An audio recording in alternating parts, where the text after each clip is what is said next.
નમસ્કાર, આપ જોઈ રહ્યા છો નેશન પ્લસ ન્યૂઝ. હું છું હિરલ આપની સાથે. ગુજરાત સરકારે વિધાનસભામાં એક ઐતિહાસિક પગલું ભર્યું છે.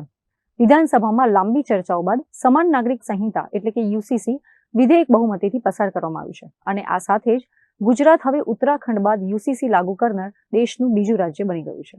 ગત રોજ ગુજરાત વિધાનસભામાં એક ઐતિહાસિક બિલ પસાર કરવામાં આવ્યું હતું. મુખ્યમંત્રી ભૂપેન્દ્ર પટેલ દ્વારા વિધાનસભામાં રજૂ કરવામાં આવેલા સમાન નાગરિક સંહિતા એટલે કે યુસીસી વિધેયક બહુમતીથી પસાર કરવામાં આવ્યું હતું. વિધેયક પસાર થતાની સાથે જ વિધાનસભા સંકુલમાં જય જય ગરવી ગુજરાતના નારા ગુંજી ઉઠ્યા હતા. આ સાથે જ ગુજરાત હવે યુસીસી લાગુ કરનાર દેશનું બીજું રાજ્ય બની ગયું છે.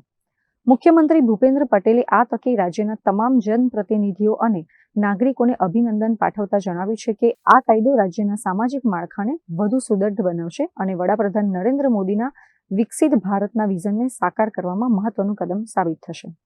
અત્રે ઉલ્લેખનીય છે કે ગુજરાતમાં યુસીસીના અમલ સાથે જ હવે લગ્ન, છૂટાછેડા, વારસાગત મિલકત અને દત્તક લેવા જેવા નાગરિક મુદ્દાઓ પર તમામ ધર્મો અને સમુદાયો માટે એક સમાન કાયદાકીય માળખું અમલમાં આવશે.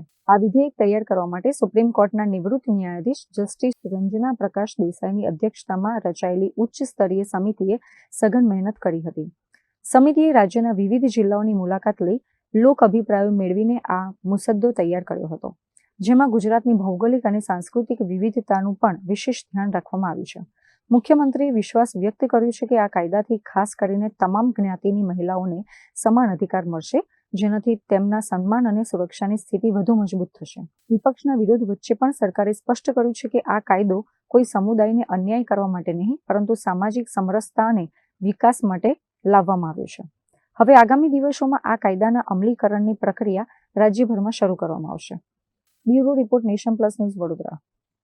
સમાચારોના સતત અપડેટ મેળવવા માટે અમારી નેશન પ્લસ ન્યૂઝની યુટ્યુબ ચેનલને સબસ્ક્રાઇબ કરો, બેલ આઇકન દબાવો અને જોડાયેલા રહો ફેસબુક, ઇન્સ્ટાગ્રામ અને ટ્વિટર પર.